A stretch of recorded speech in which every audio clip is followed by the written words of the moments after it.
नमस्कार. मी प्राध्यापक डॉक्टर सुनील भोईटे, चांदमल ताराचंद बोरा महाविद्यालय शिरूर. मी तत्वज्ञान आणि तर्कशास्त्राचा अभ्यासक आहे. तत्वज्ञान आणि तर्कशास्त्र हा विषय मी महाविद्यालयामध्ये विद्यार्थ्यांना शिकवितो. आता या तर्कशास्त्राचं आपल्या आयुष्यात काय महत्व आहे किंवा हा विषय किती महत्वाचा आहे याविषयी मी आज बोलणार आहे. 2 टप्प्यांमध्ये मी बोलणार आहे. पहिल्या टप्प्यामध्ये मानवी जीवन, तर्क आणि व्यवहार या माध्यमातून बोलणार आहे. तर दुसऱ्या टप्प्यामध्ये तर्कशास्त्र मानवी आयुष्यात कोणकोणत्या माध्यमातून आपल्याला पाहता येतं किंवा कोणकोणत्या क्षेत्रामध्ये तर्कशास्त्राचा वापर केला जातोय हे आपण पाहणार आहोत. मानवी जीवनाची सुरुवात होते ती लहान मूल जन्माला पहिल्यांदा आलं आणि त्यानं पहिला श्वास घेतला की त्याचं आयुष्य या पृथ्वीशी, या मातीशी जोडलं जातं आणि तिथून खऱ्या अर्थाने त्याच्या आयुष्याची सुरुवात होते.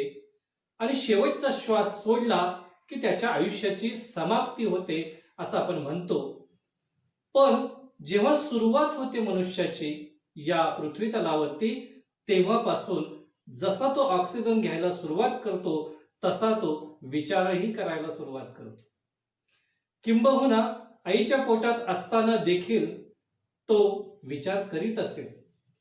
पण जेव्हा या भौतिक सृष्टीमध्ये त्याचं येणं होतं तेव्हापासून तो विचार करायला सुरुवात करतो. जोपर्यंत त्याचं या ठिकाणी जाणं होत नाही तोपर्यंत तो या पृथ्वीशी निगडीत असतो, विचारांशी निगडीत असतो, पर्यावरणाशी निगडीत असतो. मग आता इथं तर्काचा विचार कुठे येतो? तर लहान मूल विचार करायला सुरुवात करते तेव्हा विचाराचा एक भाग तर्क असतो, अनुमान असतो. लहान मूल थोडस रांगायला लागलं की ते चुलीपाशी जातं, चुलीमध्ये विस्तव असतो, त्याला त्या लाल रंगाचं आकर्षण असतं. या लाल रंगाची वस्तू आपण हातात घ्यावी असा ते विचार करतं आणि ती वस्तू घेतं हातात आणि त्याच्या लक्षात येतं, ते भासतं त्याला, पुन्हा ते अशा प्रकारची वस्तू घेत नाही. सुरुवातीला त्याच्या लक्षात जर ते आलं असतं तर त्याने ती वस्तू घेतलीच नसती. पण तो अनुभवाने शिकतो की लाल वस्तू हातात घ्यायची नाही कारण ती भासते आणि पुढच्या वेळेस मात्र तो असाच तर्क करून कोणत्याही लाल वस्तूला जवळ करत नाही. म्हणजे तर्क शक्ती त्याच्यामध्ये विकसित होत असते. लहान मुलांना आई वडील जेव्हा बाहेर फिरायला घेऊन जात असतात, बागेमध्ये घेऊन जात असतात, तेव्हा त्यांना त्यांच्या पसंतीचे कपडे घालायला हवे आहेत. मात्र आई वडील स्वतःची पसंती त्या मुलांवरती लादत असतात आणि त्यामुळे ही मुलं तर्क, अनुमान किंवा निर्णय क्षमता या गोष्टीपासून दूर राहतात. ते आत्मनिर्भर होत नाही, आत्मविश्वासू होत नाहीत आणि म्हणून त्यांना आत्मनिर्भर होण्यासाठी, आत्मविश्वासू होण्यासाठी त्यांच्यामध्ये निर्णय क्षमता विकसित करण्याचं काम तर्क करतो, अनुमान करत असतो. त्या मुलांपुढे आपण 4 ड्रेस जर ठेवले आणि त्या ड्रेस मधला कोणता ड्रेस घालायचा आहे हे त्यानं ठरवू दिलं आपण त्याला, तर तो निश्चितपणे 4 पैकी 1 नक्कीच निवडेल. आणि मग आपल्या लक्षात येतं की त्यानं निवडलेला ड्रेस त्याला घालायचा आणि पुढे अशा प्रकारे त्याला जर विचारांचं स्वातंत्र्य दिलं, तर्काचं स्वातंत्र्य दिलं, अनुमानाचं स्वातंत्र्य दिलं तर हा तर्क, हे अनुमान त्याला उन्नत आयुष्याकडे घेऊन जाणार असतं. मुलांमध्ये आत्मविश्वास निर्माण करण्यासाठी तर्क करू देणं ही जबाबदारी पालकांची. त्याच्यामध्ये अनुमान शक्ती वाढली पाहिजे, तर्क शक्ती वाढली पाहिजे, त्याला स्वतःला विचार करता आला पाहिजे, त्याला स्वतःला निर्णय घेता आला पाहिजे.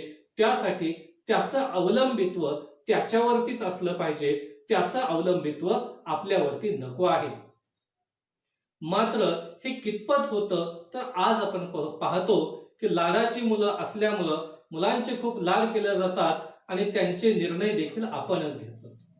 त्यामुळे प्रश्न असे निर्माण होतात की 10वी नंतर कोणत्या शाखेला ऍडमिशन घ्यायचं हे तो विद्यार्थी दुसऱ्याला विचारतो. 12वी नंतर मी काय करायचं हे देखील तो विद्यार्थी दुसऱ्याला विचारत असतो. BA, BCom, BSc या सगळ्या गोष्टी किंवा हे सगळे टप्पे पार पडल्यानंतर करायचं काय, हा जर एखादा विद्यार्थी, एखादं मूल दुसऱ्याला विचारत असेल तर लक्षात घ्यायचंय की आपण त्याचं अवलंबित्व आपल्यावरती अवलंबून ठेवलेलं आहे. ते आत्मनिर्भर झालेलं नाही, ते परावलंबी झालेलं आहे. आणि म्हणून ते परावलंबी होऊ नये, ते आत्मलंबी व्हावं, स्वतःचे निर्णय स्वतः त्याने घ्यावेत, यासाठी तर्क, अनुमान ही जी शक्ती आहे, ही जी एक विचार प्रक्रिया आहे, ही विचार प्रक्रिया त्या लहान मुलापासून जर विकसित होत गेली तर नक्कीच ते लहान मूल मोठेपणी योग्य निर्णय घेऊन योग्य पद्धतीने पुढे जाईल. म्हणून त्यासाठी आपला तर्क, अनुमान या महत्वाच्या संकल्पना ज्या तर्कशास्त्रामध्ये त्या प्रत्येक मानवी आयुष्याशी निगडित आहे, म्हणून त्याचा विचार करायचा. प्रत्येक ठिकाणीच तर्क विचार असतो. मग नोकरी मिळविताना समजा 2 ठिकाणी मी इंटरव्ह्यू दिले आणि दोन्ही ठिकाणावर मला अपॉइंटमेंट लेटर्स आले, तर मी नक्की कोणतं स्वीकारायचं, तर यासाठी आपल्या तर्कबुद्धी उपयोगी ठरते. घराजवळ नोकरी आहे पण पगार कमी आहे, लांब दूर अंतरावरती नोकरी आहे पण पगार जास्त आहे, ह्या सगळ्या गोष्टींमध्ये काही संघर्ष निर्माण होतात आणि मग त्याच्यावरती आपण योग्य तो मार्ग काढतो, योग्य तो तर्क करतो आणि त्याच्यातून मार्ग काढत असतो. म्हणजे 2 टोकाच्या भूमिका असतील तर या दोन्ही टोकाच्या भूमिका स्वीकारताही येत नाही आणि नाकारता देखील येत नाही, किंवा दोन्हीपैकी एक नाकारली तर दुसरी स्वीकारावी लागते. तर लक्षात घ्यायचंय की कधी कधी अशा प्रकारच्या समस्या आपल्या समोर आल्या तर नक्कीच त्याला तर्क आणि अनुमान या गोष्टी महत्वाच्या ठरतात आणि हे आपला मार्ग काढून देत असतात. लग्नाचे प्रसंग येतात आपल्यावरती. लग्न ही आयुष्यातली एक परिपूर्णतेकडे जाण्याची संकल्पना आहे, ते वास्तव आहे. प्रत्येकाच्या आयुष्यात हे येत असतं आणि मग आपण निर्णय घ्यायचा आहे, ज्यांचा त्यानं निर्णय घ्यायचा आहे की 4 मुली सांगून आलेत किंवा 4 मुलं सांगून आलेत, तर त्यापैकी एकाची निवड आपल्याला करायची असते आणि त्यासाठी 4हीचाही अभ्यास आपला असणं आवश्यक आहे. नोकरी कसली आहे, वागणूक कसली आहे, या सगळ्या गोष्टींचा जर आपण विचार केला तर तर्क आणि अनुमानाने आपण समोरच्या व्यक्तीचा स्वभाव, त्याची वैशिष्ट्ये पाहत असतो आणि त्याच्यातून आपला योग्य तो निर्णय घेता येऊ शकतो. लक्षात घ्या, प्रत्येकच ठिकाणी आयुष्याच्या प्रत्येकच टप्प्यावरती आपल्याला तर्क, अनुमान उपयोगी ठरतं. साधं उदाहरण, आपण गृहिणीचं उदाहरण घेतलं. स्वयंपाकघरामध्ये तिला स्वयंपाक करावा लागतो, अनेक प्रकारच्या भाज्या ती करत असते, लहानपणापासून आजपर्यंत ती करतच आलेली. पण आज केलेली भाजी उद्या तशीच होईल याची शाश्वती नाही, किंवा काल केलेली भाजी तशीच आज होईल याची शाश्वती नाही. पण तरी देखील ती दररोज भाज्या करत असते आणि भाजी करत असताना किती मीठ टाकावं, किती तिखट टाकावं, किती तेल टाकावं, ह्या सगळ्या गोष्टींचा ती तर्क करत असते आणि त्या तर्कानुसार ती अशा प्रकारे आपलं स्वयंपाकघरातलं काम करत असते. अनुभवानेही तिला येत असतं, तर्काने ते तिला येत असतं. म्हणजे तर्क, अनुमान ह्या सगळ्या गोष्टी आपल्याला आवश्यकच आहेत. विद्यार्थी दशेत आवश्यक आहेत, युवा अवस्थेत आवश्यक आहे, आयुष्याच्या पुढच्या टप्प्याच्या नियोजनासाठी देखील ते आवश्यकच आहे. म्हणजे व्यक्ती नोकरी करते आणि नोकरी केल्यानंतर आयुष्याचं संपूर्ण नियोजन झालेलं आहे. आता निवृत्तीची वेळ येते, तेव्हा निवृत्तीनंतरही आपला काळ सुखाचा जावा यासाठी व्यक्ती प्रयत्न करीत असते आणि मग तो प्रयत्न जी करत असते त्यासाठी तिने नियोजन केलेलं असतं. नियोजनासाठी तर्क, अनुमान या गोष्टी आवश्यक आहेत. मी जर भविष्याचं नियोजनच केलं नाही आणि निवृत्तीनंतर माझ्याकडे काहीच पैसे नसतील तर मी आयुष्य कसं जगणार आहे, हा विचार माणसाच्या मनात येतो आणि मग ते तर्क आणि अनुमान याच्या माध्यमातून भविष्याचं नियोजन तो व्यक्ती करतो. म्हणजे लक्षात घ्यायचं आहे आपल्या इथे की मनुष्य लहान असल्यापासून मृत्यू होईपर्यंत तो नियोजन करत असतो, तो एक प्रकारची कृती करत असतो स्वतःचं आयुष्य सुखी समृद्ध करण्यासाठी.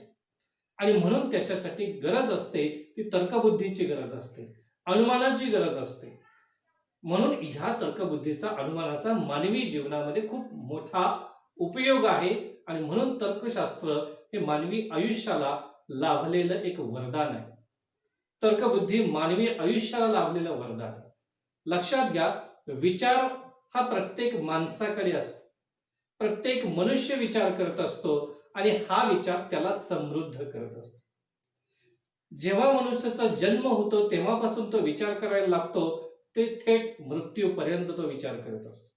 सकाळी उठल्यापासून संध्याकाळी झोपेपर्यंत तो विचारच करत असतो आणि ह्या विचारानंच त्याचं आयुष्य घडवलेलं देखील असतं. आपल्या आयुष्यात असं कधी घडलंय का की मी एक दिवस विचारच केला नाही? असं कुणाच्याही आयुष्यात घडणार नाही.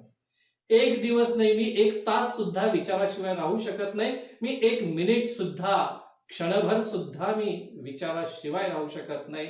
आणि हा विचार, या विचाराचा मूळ स्रोत काय, तर तो आहे तर्क, तो आहे अनुमान. प्रत्येक ठिकाणी तर्क आणि अनुमानाच्या साह्याने आपण विचार करतो आणि विचारच आपल्याला पुढे घेऊन जात असतो.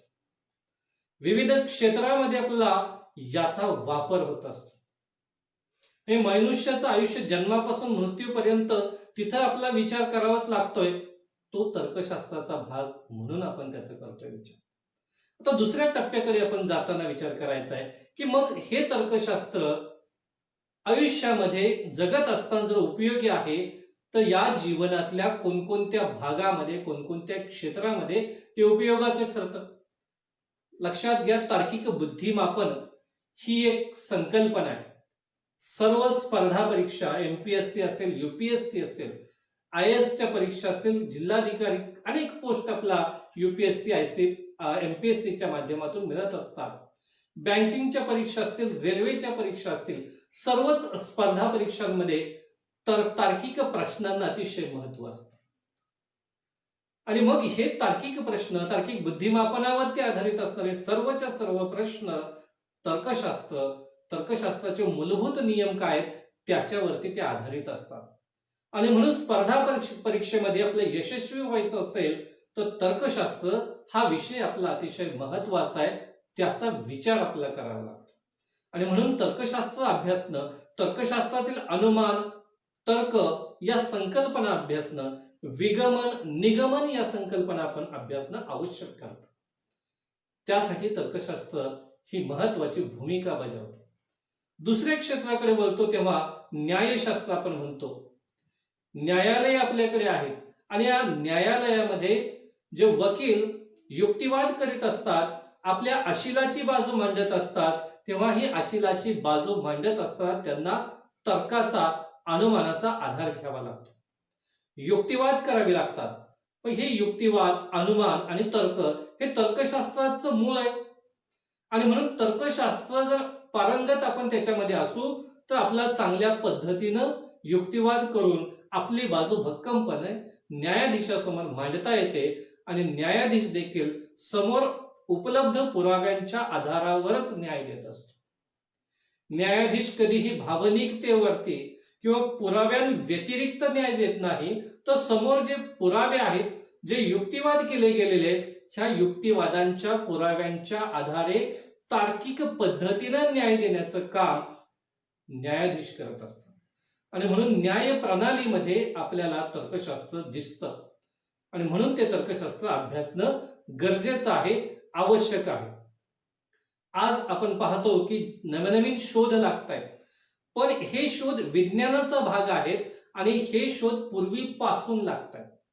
जेव्हा धर्मशास्त्र होते, धर्मशास्त्रातून थोडंसं बाजूला पडण्याचा प्रयत्न काहींनी केला. ब्रुनो सारखा शास्त्रज्ञ की ज्यानं विज्ञान मांडण्याचा प्रयत्न केला, आपण त्याला धर्मशास्त्र असेल किंवा पूर्वीची जी धर्माच्या आधारावरती चालणारी राज्य होती, त्यांनी कुठेतरी त्याला विरोध केला आणि जिवंत जाळण्याचा प्रयत्न झाला, किंबहुना त्याला जिवंत जाळलं. न्यूटन सारख्या शास्त्रज्ञाने गुरुत्वाकर्षणाचा शोध लावला. तो असाच एका झाडाखाली बसला असताना त्याच्या डोक्यावर ते सफरचंदाचं फळ पडलं आणि ते वरून खाली पडलं. त्याच्या डोक्यात विचारचक्र सुरू झालं की हे कसं काय पडलं. आणि मग त्याने दुसरा प्रयोग केला, काही वस्तू वरून सोडली, ती खाली चालली. तिसरी, अशा प्रकारे तो प्रयोग करत गेला आणि त्याने एक निर्णय घेतला की इथे गुरुत्वाकर्षण शक्ती आहे आणि म्हणून तो शोध तिथे त्याने लावला. पुढे त्याने गतीचे 3 नियम सांगितले. गॅलिलिओनं काही गतीचे नियम सांगितले. लक्षात घ्या, सूर्यकेंद्रित सिद्धांत मांडणारा शास्त्रज्ञ आपल्याकडे आहे. पृथ्वी केंद्रित सिद्धांत मांडणारा शास्त्रज्ञ आपल्याकडे. पूर्वी पृथ्वी केंद्रीय सिद्धांत मांडलेला टॉलेमी, नंतर तो देखील विज्ञान मांडलं आणि आज आपण त्या विज्ञानाचा विचार करतो. हे विज्ञान आज महत्वाचं आपल्याला ठरतंय, कारण या सर्व शास्त्रज्ञांनी तर्काचा आधार घेतला होता, अनुमानाचा आधार घेतला होता, विचार प्रक्रिया चालू केली आणि त्याच्यातून त्यांना हे उमगत गेलं. इथे महत्वाचं काय ठरतं तर विज्ञानामध्ये एखादा नवीन शोध लावायचा असेल तर अगोदर विशिष्ट गोष्टींवरती प्रयोग करावे लागतात आणि मग विशिष्ट गोष्टींवरती केलेला प्रयोग जर सर्व गोष्टींमध्ये तो साध्य होईल असं म्हटलं जातं, तेव्हा त्याचं जनरलायझेशन केलं जातं, सामान्यीकरण केलं जातं. आणि म्हणून तत्वज्ञानातील तर्कशास्त्रामध्ये विगमनाची समस्या आहे की ज्यामध्ये विचारांचा प्रवाह विशिष्टाकडून सामान्याकडे असतो. एक कावळा काळा आहे, दुसरा कावळा काळा आहे, या दोन उदाहरणांवरून आपण काय म्हणतो, सर्व कावळे काळे असतात. आज आपण जर पाहिले तर सगळे जे नियम आहेत हे सगळे नियम आपल्या विगमन पद्धतीतून निर्माण झालेले दिसतात आणि मग हे जे नियम आहेत ते काही विशिष्ट उदाहरणांवरून तयार होऊन पुढे जनरल झालेले, सामान्य झालेले अनेक नियम आपल्याला आज दिसतात. त्या नियमांचं मूळ हे विशिष्टामध्ये आहे. अनेक गोष्टी आपण आज पाहतो तेव्हा त्या गोष्टींचं मूळ रूप जर आपण पाहायला गेलो तर ते विशिष्ट असतं.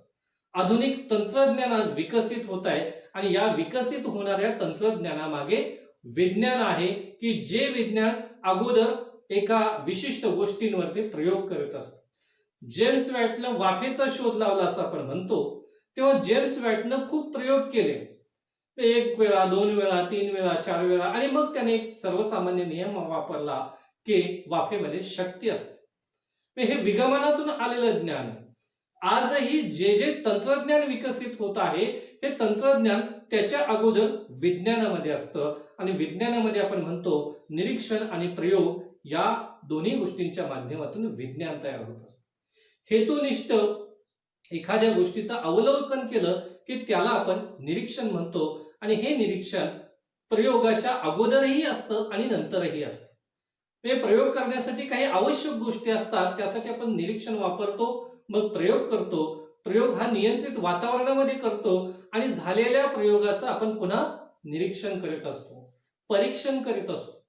म्हणजेच लक्षात घ्यायचं की इथे सगळीकडे आपला तर्क लागतोय, अनुमान लागतोय, त्याच्याशिवाय आपला प्रयोग करता येत नाही.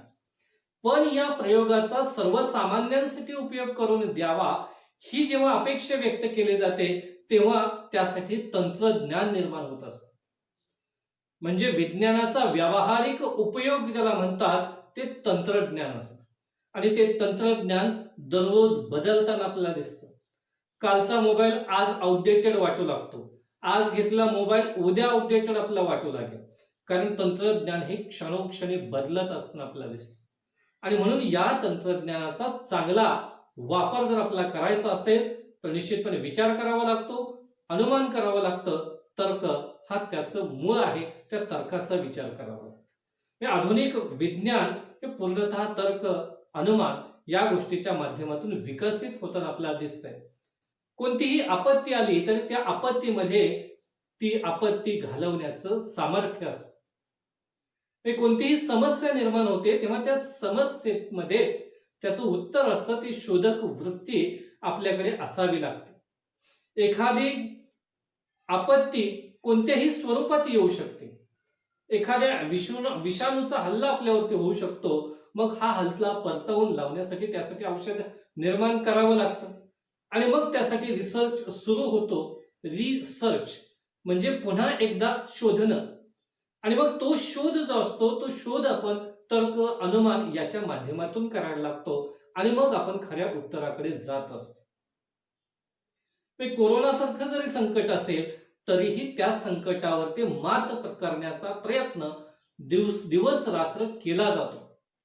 त्यावरती लस विकसित करण्याचं काम अनेक देश करतायत आणि त्याला यश येताना देखील आपल्याला दिसतं, कारण तर्क, अनुमान, विचार ह्या सगळ्या प्रक्रिया राबवल्या जात आहेत आणि मग हे कशा पद्धतीने कोणकोणत्या टप्प्यात करावं याचा विचार करून त्याच्यावरती लस निर्माण केली जाते.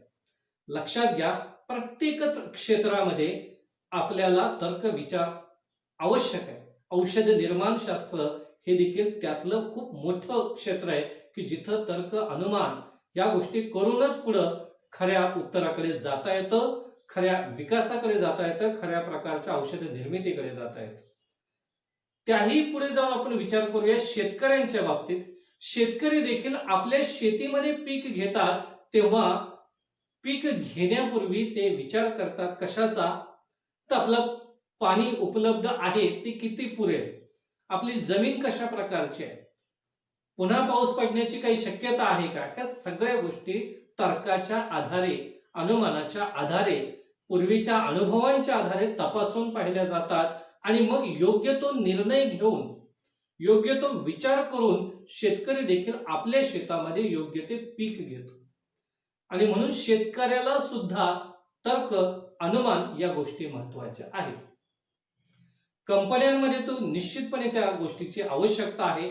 R&D नावाचं एक डिपार्टमेंट प्रत्येक कंपनीमध्ये असतं, प्रत्येक कारखान्यामध्ये अशा प्रकारचे व्यवस्था असते. Research and development. एखादी मोटर कंपनी असेल, फोर व्हीलरची कंपनी असेल, तर आत्ताच्या मॉडेलपेक्षा आणखी विकसित मॉडेल आपलं कसं करता येईल याच्यावरती काम R&D डिपार्टमेंटमध्ये केलं जातं. आणि तिथं देखील तर्क, अनुमान या आधारावरती विचार केला जातो आणि ते मग विकसित केलं जातं मॉडेल. आणि मग हे एकदा एक मॉडेल विकसित झालं, त्याच्या ट्रायल होतात, त्याचा अनुभव घेतला जातो, त्याचं परीक्षण केलं जातं आणि ते जर योग्य असेल तर ते तंत्रज्ञानामध्ये पुढे सर्वांसाठी उपलब्ध करून दिलं जातं. हे एका घटकापुरतं अवलंबून असणारं, एका घटकापुरतं मर्यादित असणारं तंत्रज्ञान हे सर्व लोकांपर्यंत पोहोचवण्याचं काम केलं जातं, ते या माध्यमातून केलं जातं. सॉक्रेटिस असेल, प्लेटो असेल, अरिस्टॉटल असेल, या सर्वांनी आपलं जे लेखन केलं, आपलं जे चिंतन मांडलं, तर्कशास्त्राचा जनक म्हणून अरिस्टॉटलचं नाव घेतलं जातं. भारतीय तत्वज्ञानामध्ये न्यायदर्शन हे तर्कशास्त्राविषयीचा विचार मांडणारं दर्शन आहे. हे तर्कशास्त्राची जी सुरुवात झाली ती पाश्चात्य तत्वज्ञानात अरिस्टॉटलने केली, तर भारतीय तत्वज्ञानामध्ये न्यायदर्शनाने केलेली आहे.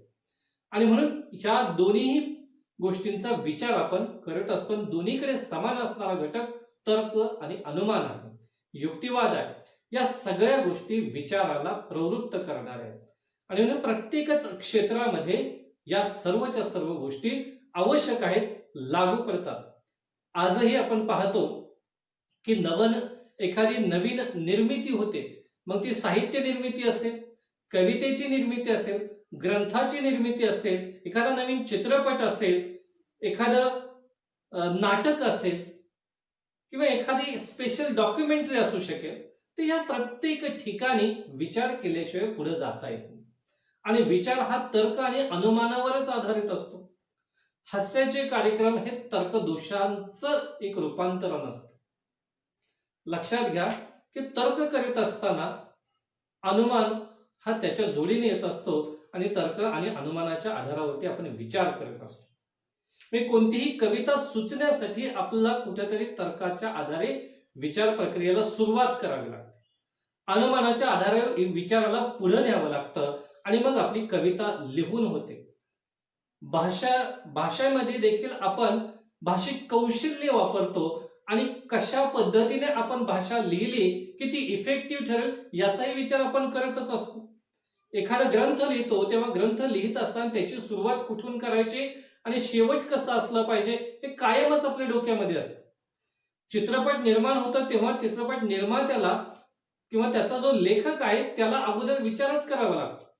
नाटक लिहिणाऱ्याला नाटक निर्माण करण्यापूर्वी तर्क अनुमान करून हे नाटक आपलं कशा पद्धतीने लिहिलं म्हणजे ते पॉप्युलर होईल आणि योग्य पद्धतीनं योग्य मेसेज लोकांपर्यंत पोहोचेल याचा विचार अगोदर करावा लागतो. आणि म्हणून आयुष्याच्या प्रत्येकच क्षेत्रामध्ये, जसं जीवनामध्ये आपण सुरुवातीला पाहिलं की सगळीकडे तर्क अनुमान आपलं आवश्यक आहे, तसंच विविध क्षेत्रांमध्ये प्रत्येक क्षेत्रामध्ये आपल्याला तर्क अनुमान या संकल्पना विचार करण्यासाठी आपलं प्रवृत्त करतात. आणि विचाराशिवाय मनुष्य असू शकत नाही आणि मनुष्याशिवाय विचार निर्मितीही होताना आपल्याला दिसत नाही. आणि म्हणून त्यासाठी विचार करणं आवश्यक आहे. आपल्याकडे अज्ञान आहे हे मान्य केलं की आपण विचार प्रवृत्त होतो. माझ्याकडे काहीतरी कमतरता आहे ही मी मान्य करून पुढे जायला लागलो की लक्षात येतं की बरोबर आहे की मला आता काहीतरी मिळवलं पाहिजे. नदी देखील वाहत असताना तिच्या मार्गात येणारे जे खड्डे आहेत ते खड्डे भरून नदी पुढे वाहत जाते.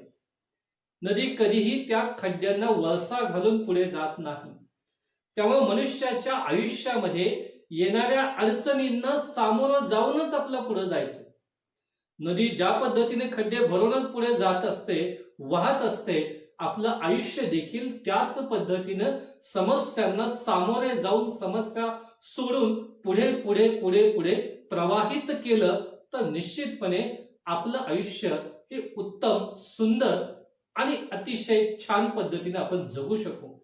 आणि ह्या सर्वांच्या पाठीमागे सर्वात मूलभूत विचार जो आहे तो तर्कशास्त्राचा विचार आहे. तोही तर्क आणि अनुमान याचा विचार. हे आयुष्य जगत असताना मला याच्याशिवाय पर्याय नाहीये. कोणताही विषय असो त्या विषयाची मांडणी देखील तर्क आणि अनुमानानंच सुरुवात होते. त्याची मांडणी मानसशास्त्र असेल, रसायनशास्त्र असेल, भौतिकशास्त्र असेल, अर्थशास्त्र असेल, प्रत्येक ठिकाणी विचार हा केल्याशिवाय त्याची मांडणी होत नाही. आणि जिथं विचार आला तिथं त्याची सुरुवात ही तर्क आणि अनुमानानं होत असते. मग ते संरक्षण क्षेत्र असेल, औषध निर्माण क्षेत्र असेल, अर्थकारण असेल किंवा वैद्यकीय क्षेत्र असेल, प्रत्येकच क्षेत्रामध्ये विचाराशिवाय पर्याय नाही. आणि जिथं विचारापूर्वी तर्क आणि अनुमान या गोष्टी आवश्यक ठरतात. आणि म्हणून आपल्याला या पद्धतीने तर्क आणि अनुमान हा आपल्या जीवनाचा एक अविभाज्य भाग आहे असं लक्षात घेणं आवश्यक ठरतं. आणि म्हणून आपण या पद्धतीने तर्क आणि अनुमान माझ्या आयुष्यात किती महत्वाचं आहे, किंबहुना तर्कशास्त्राचं माझ्या आयुष्याशी असणारं नातं काय आहे हे नातं आपण जोडून घेण्याचा हा एक प्रयत्न केलेला आहे. धन्यवाद.